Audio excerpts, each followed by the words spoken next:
Hey everybody, it's Kory. Thanks for joining me. I am camping. We're with our family and our church. Every year, our church rents out one of the local Boy Scout campgrounds. And this year, we are at Cowles Campground on Diamond Lake in the state of Washington. And I have a little bit of downtime today, so I wanted to bring you the monthly stats for the month of July and talk to you about what this video is titled, the title being It's Going Down. And in that, I'm explaining interest rates. I'm going to make a case at the end of this video on why I think interest rates are going to go down, how far I think they're going to go down, and then how I think that's going to impact our local housing market here in the near future in North Idaho. So let's jump on into the first topic, which is the monthly review for July. Let's take a look at what housing stats we're doing in July, and then we'll get into the interest rate topic. All right, first we're going to look at the July median sales price, and you're going to look at two things on this graph. You're going to see Kootenai County, and then you're going to see the entire MLS. And remember, the entire MLS for our area here is the 5 northernmost counties of North Idaho, the top third of the state of Idaho. And then I singled out Kootenai County. Obviously, that is our largest county. That's where the majority of home sales are done out of those 5 counties. And for most of you, if you're looking at moving to North Idaho, you're going to be buying most likely in Kootenai County. Why Kootenai County? Because Kootenai County is basically a half hour from everything that most people need in Coeur d'Alene and Spokane. If you move outside of Kootenai County, you're pushing yourself out into more of the rural communities, rural counties, and you're going to be more than a half hour away from the typical stuff that people need when they're raising families or when they're retired, such as healthcare and school activities and such. So I'm going to give you both Kootenai County and the entire MLS so you can see how the housing stats did for the month of July in those particular categories. So in this graph, you're going to see that the median price for the entire MLS was basically $570,000. And then Kootenai County was at $592,000. Kootenai County being more expensive because it's more in desire, more in demand for everybody wanting to be within that half-hour radius of everything. And you can see that the median prices have gone up year over year. For the entire MLS, they're up 3.6%, and for Kootenai County, prices are up 7.7% over last year. Inventory of homes for sale. In this graph, you can see that our inventory has creeped up in both categories. As far as the entire MLS, we're up 11.4% July over July. We're at 2,338 homes for the entire MLS. And then Kootenai County, we have 1,285 homes on the market, and that's up 8.5% year over year. When we go to pending sales, this is the activity, people buying.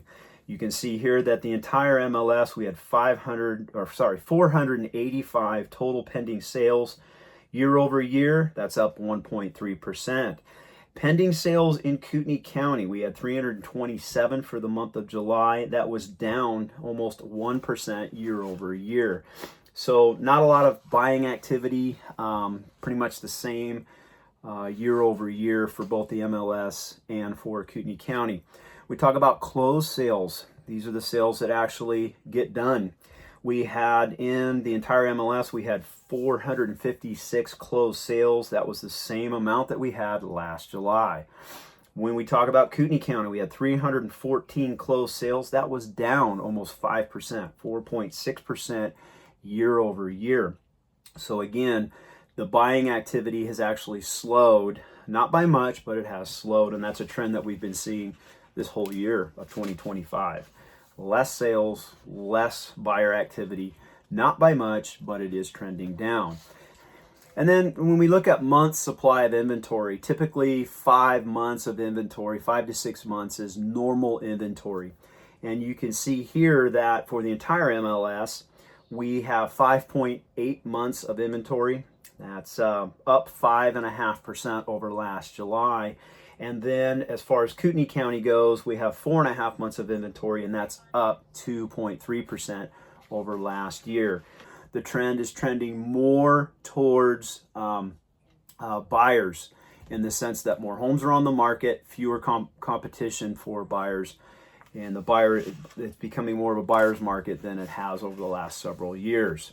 good news for buyers. Sellers, you just need to be a little bit more patient and understand that you're probably not going to get the same price that you would have got 3-4 years ago.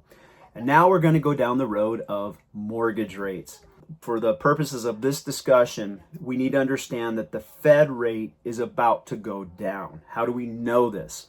Well, if you're paying attention to the news lately, President Trump is putting a lot of pressure on the Fed, specifically Jerome Powell, to lower interest rates. Why?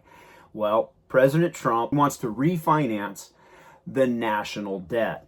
So imagine if you had a mortgage on your home and you were sitting at 7% and you had the opportunity to lower the interest rate by 2%, and now you can refinance to a 5% rate, you're going to do that. And that's what President Trump wants to do with the national debt. He wants to bring what they're paying on the debt down. So if the Fed lowers the interest rate, the national debt becomes more affordable.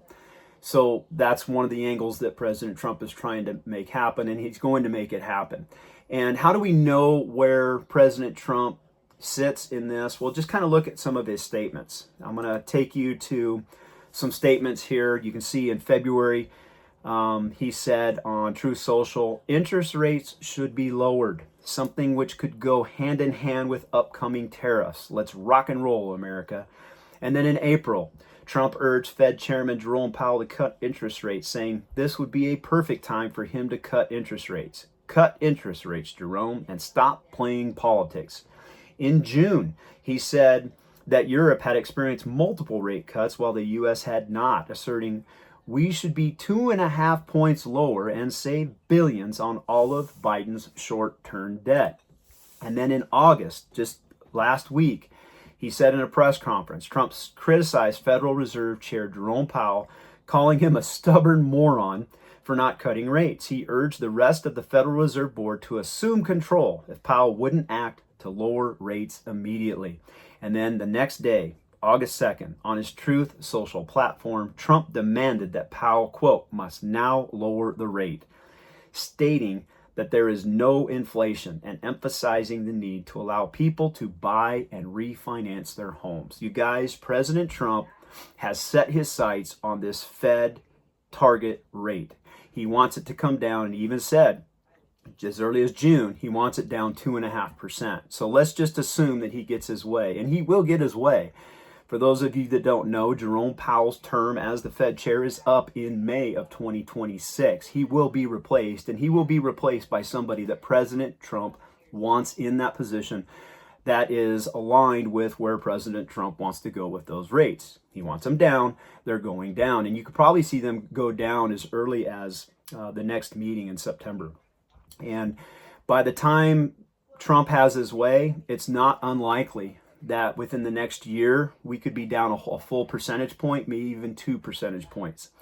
So if I'm a betting man, we're going to see the Fed rates go down, which will impact mortgage rates. And again, mortgage rates are more closely tied to the 10-year Treasury note. That's a whole nother topic. But when we look at where Trump wants to go, and as early as his comments last week, he wants people to be able to afford homes and refinance their mortgages. So he wants those rates to come down. Let's just assume they come down a minimum of 1% this time next year, maybe even 2%. Bottom line is this, rates are going down. And when they do, you're going to see people refinance. You're going to see people jump into the market for mortgages to buy homes. I expect activity this time next year in our market to be up. More sales, more pending sales, more homes being sold, more homes being bought. And for those homes that are popular, I expect more demand for those homes, thereby driving those prices up. So I know it's not the absolute best news for a lot of you. Good news is you can expect rates to go down. But as a result, you probably expect prices to go up. That's it for now, you guys. Thanks for watching. Hopefully you found this video useful. If you did, make sure to subscribe so you can keep getting videos like this every month. We do appreciate you guys, and if you have questions about buying or selling real estate here in North Idaho, I would love to answer your questions personally. You can email me, you can call me. There is a contact information in the link below on how to get a hold of us. We can do Zoom calls, however you want to do it. I'd love to get your questions answered.